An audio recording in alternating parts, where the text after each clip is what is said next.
Welcome to This Day in His Story, created by American Heritage Worldwide. A reminder that every day holds something new to learn. Did you know that the first hot air balloon carried a sheep, a duck, and a rooster before humans ever took a ride? Learn how a massive balloon can lift people high into the air using nothing more than heated air. Discover how ancient Chinese sky lanterns were initially used for military operations, communicating and signaling before they evolved into symbols of good luck, prosperity, and celebration. You know, usually when we look up at the sky, we just see like empty space. Right, yeah. We think of it as this great void where gravity just totally rules everything. Like if you drop an apple, it falls. If you jump, you come right back down. We're tethered to the ground. And for, well, basically most of human history, that just felt like an inescapable law of nature. It is comforting in its predictability, I guess, but it's kind of an absolute prison, too. Gravity is the ultimate anchor. Exactly. But then you realize that the sky isn't empty at all. It's actually full of these invisible thermal rivers, these currents of energy that are just waiting to be tapped. Oh, absolutely. And the craziest part is how we actually figured that out.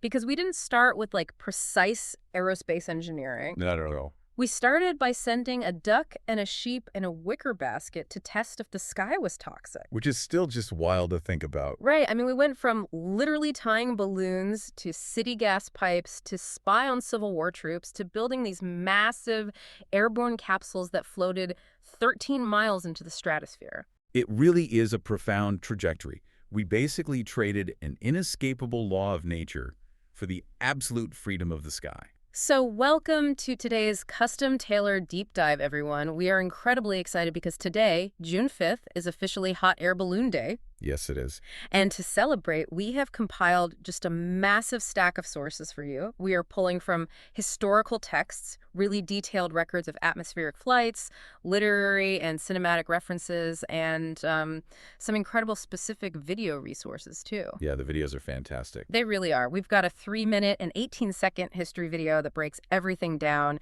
and this incredible 6-minute and 53-second video on the very first flight. It's a remarkably rich collection to pull from, for sure. It really is. And our mission for this deep dive is to explore the evolution of hot air balloons, driven by this deeply human desire to, conquer our own limitations. We're going to trace this journey from ancient military signals and farm animal test pilots all the way up to those jaw-dropping altitude records. It's quite a timeline. But more than just the history, we're going to look at how these lighter-than-air vessels ultimately serve as a factual blueprint for our own spiritual elevation. Oh, that's the best part. And right out of the gate, I want to make sure you know that everything we're covering today, from the surprising limitations of Civil War espionage to profound insights on human faith, is entirely true. Completely factual. We are dealing with recorded history and reality today. So, and understand how we eventually touch the edge of the atmosphere, we really have to look at the foundational science first. Right. We have to start with the earliest airborne inventions to really get it. Okay, let's unpack this. Because before human beings were stepping into baskets, there were Chinese sky lanterns. Exactly. They are essentially the true ancestors of the modern hot air balloon. Wow, really? Yeah, these airborne lanterns are a vital part of Chinese history and culture. But what's intriguing is that they weren't initially designed for the beautiful festivals or celebrations we associate them with today. Oh, they weren't.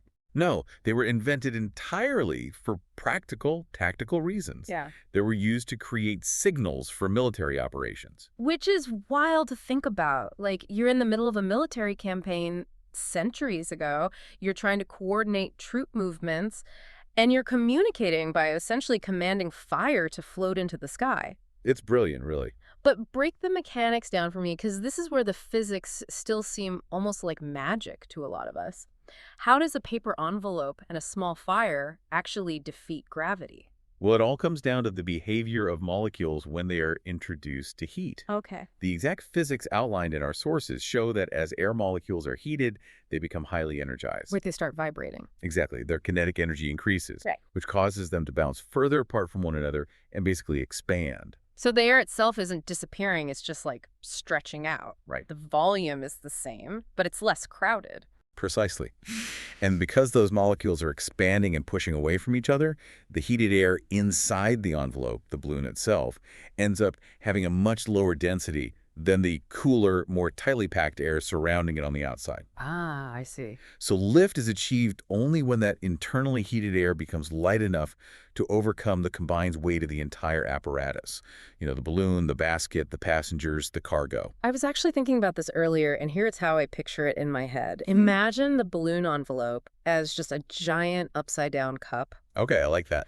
You're holding this massive empty cup over a heat source, and it's catching a rising current of those expanded energetic molecules. Right. They have nowhere to go but up into the bottom of the cup, pushing against the fabric.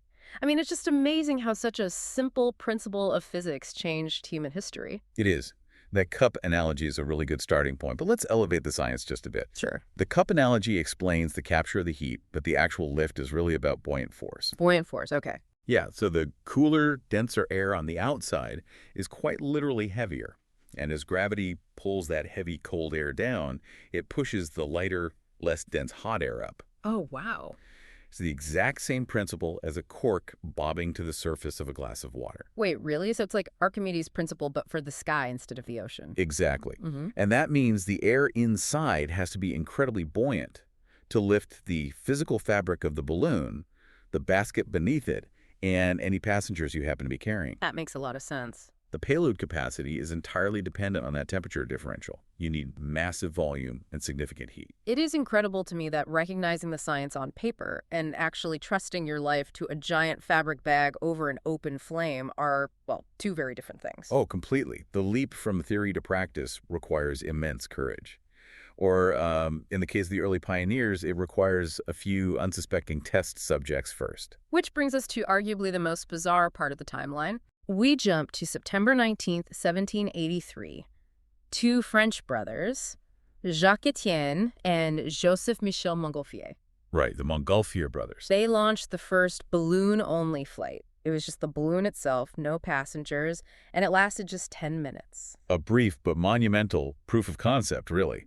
They proved the envelope could hold the heat and achieve lift. Right, but they needed to know if living beings could actually survive up there. Yes. So their follow-up experimental flights lasted 15 minutes, and they featured a very specific crew. You had a sheep, a duck, and a rooster. An incredible and highly calculated trio, actually. See, people always paint this era of early flight as so majestic and romantic, people standing around in top hats marveling at the sky. Right. Very dignified. But let's be real, it was basically the 18th century equivalent of sending chimps and dogs into space during the Cold War, just with barnyard animals. It absolutely was a primitive aerospace testing program. And what's fascinating here is the specific logic behind those animals. Oh, there was logic to it. Oh, definitely. The farm animals were used to prove that atmospheric conditions a few hundred feet up wouldn't instantly kill a living creature. Wait, they thought the sky would kill them? Yeah, there was a genuine pervasive fear at the time that the atmosphere just above the ground was toxic or lacked oxygen entirely. So they weren't just testing the balloon, they were testing the sky itself. Exactly. And the sheep was included because its physiology was thought to be somewhat similar to a human's. Okay, that tracks. The duck was essentially the control group because ducks already fly at high altitudes. Oh my gosh, I never thought of a duck as a scientific control group. That is brilliant. Right. And then the rooster, being a bird that doesn't fly high, was there to see if the altitude itself was harmful independent of the act of flying. That is just amazing. And because they all survived, the timeline just accelerated wildly. It really did. Like, you look at modern aerospace engineering and testing phases take decades. But with the Montgolfier brothers, the leap from animals to humans happened in a matter of weeks. Just weeks. By October of that exact same year, 1783, a man named Jean-François Pilatre de Rosier stepped into the basket. Just think about the psychological leap required for him to do that. I can't even imagine. He is trusting a completely new, barely understood technology suspended beneath a massive envelope of heated air, knowing the only successful test subjects before him were livestock. But he did it. He became the first human passenger in history. He proved that the farm animals were a crucial stepping stone. Humanity was officially airborne. We were. But once we conquered the vertical axis, the immediate question became, well, how do we use this horizontally? How do we leverage this new perspective? And humans being humans, the military quickly remembered the original purpose of those ancient Chinese sky lanterns. Naturally. If you can get up high, you can see the enemy. The ultimate human dream of flight was almost immediately adapted for war. That's kind of a recurring theme in human innovation, isn't it? The prompt pivot to tactical advantage. Yeah, unfortunately. Our sources document that by 1794, just 11 years after that first human flight, the military employed hot air balloons for aerial observation during the Battle of Fleurus in the French Revolutionary Wars. Wow, that fast. Yes, they were used strictly for aerial observation. Which makes perfect sense, honestly. If you can hover a few hundred feet above a battlefield, you instantly neutralize the fog of war. Exactly. You can see troop formations taking shape, you can spot supply lines, you can identify hidden artillery positions. It's the ultimate high ground. It is. And this wasn't just a European tactic. This evolved and crossed the Atlantic. During the U.S. Civil War, Union troops used hot air balloons quite extensively to spy on Confederate troops. But wait, hold on. Our sources say it wasn't just passive observation anymore. No, it advanced. Union balloons were actually aiming weapons. They were helping soldiers aim at enemy troops by directing artillery fire from the sky. Yes, they were. How were they even communicating with the ground while under fire? I mean, they didn't have radios in the 1860s. Are they just, like, shouting down from a basket? No, it was much more sophisticated than that. Really? Yeah, they actually ran insulated telegraph wires all the way down the tether line, connecting the balloon to the ground. You're kidding? Not at all. The aeronaut up in the basket had a telegraph key, and they were tapping out coordinates and adjusting artillery fire in real time. That is wild. It was so successful that it led to the official establishment of the U.S. Army Balloon Corps. Okay, that is an incredible piece of engineering. Yeah. But we have to talk about the hilarious limiting reality of the very first Army balloon used in this effort. Oh, yes. Because it was very aptly named the Union. And you picture it soaring majestically over the battlefields, right? But it really couldn't go very far at all because it depended on tapping directly into Washington, D.C.'s natural gas lines. Yes. The reliance on ground-based stationary fuel sources was a massive logistical bottleneck. I mean, I can imagine trying to explore your entire neighborhood, but your smartphone is plugged into the wall with a 3-foot charger cable. That is a perfect analogy. You can only go as far as the infrastructure allows. The military solved the problem of altitude, but they were still prisoners to the infrastructure. Exactly. They traded the restriction of gravity for the restriction of a gas pipe. Right. They were completely tethered to the ground, even while they were in the air. Which brings us to the most critical evolution of the technology.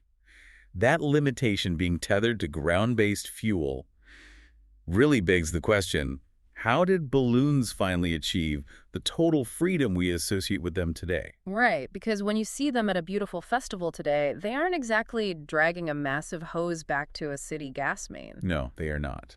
So to truly conquer the sky, the balloon had to become its own power plant. Okay. And the answer to that problem arrived in the mid-20th century.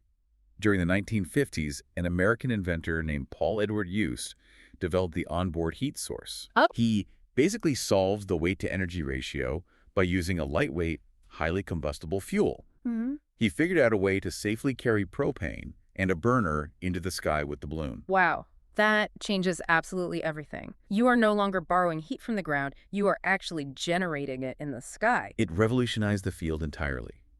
The first successful untethered flight with a propane burner occurred in Nebraska during the 1960s. Okay. Instead of relying on municipal gas, it used the heat from that onboard burner. And that specific flight lasted 1 hour and 35 minutes. Here's where it gets really interesting, though, because that invention created the foundation for, like, the total democratization of flight. Absolutely. What started as a deadly military experiment and evolved into a tethered artillery spotter has now become a deeply peaceful, accessible experience. It really has. Like if you go on an average recreational flight today, it lasts about an hour. You drift at a gentle wind speed of about 5 miles per hour, traveling maybe 2 to 8 miles total. Very gentle, very scenic. And the whole time, you have a dedicated ground crew following below, chatting on the radio with the pilot. It is the definition of a serene experience. Anyone can go up and experience the exact same physics that Blatre de Rosière risked his life for. Exactly. But the sources show us the absolute extremes of what is possible when you take that same basic technology and envelope in a burner to its absolute limit. Oh, the records are unbelievable. We are talking about a man named Vijaypat Singhania. In 2005, he set a jaw-dropping altitude record. Yes. He reached an altitude of 21,027 meters. To put that in perspective for you, commercial airliners usually cruise around 6 or 7 miles high. Okay. If you're in a Boeing 747 looking out the window, Singhania was flying double your altitude. He was 13 miles up. Wait, 13 miles high? But the air is so thin up there, he wasn't just standing in a wicker basket in a winter coat, was he? No. At that altitude, the temperature and lack of oxygen would be instantly fatal. He was inside a pressurized aluminum capsule. But the fundamental physics providing the lift were exactly the same as the Montgolfier Brothers balloon. That's crazy. He just needed a vastly larger envelope to catch the thin air and incredibly powerful burners. It is staggering. His flight began in Mumbai, India, and he traveled 129 miles south. And in doing so, Singhania actually beat the previous altitude record, which has stood since 1988. Oh, wow. Who held that one? That record was held by Per Lindstrand. He is a Swedish adventurer, a pilot, and an aeronautical engineer who is incredibly famous for his transoceanic balloon flights. The sheer versatility of this invention is amazing. I mean, from peaceful Sunday morning festival rides to literally touching the edge of the stratosphere in a pressurized capsule. It really highlights how deeply the concept of ascension captures the human imagination. We are obsessed with going higher. We really are. And hey, just a quick note for you, our listener. If you want to experience this modern recreation yourself, our sources point out that there are currently factual deals out there offering 71% off adventure balloon rides on online shopping sites for fashion and lifestyle.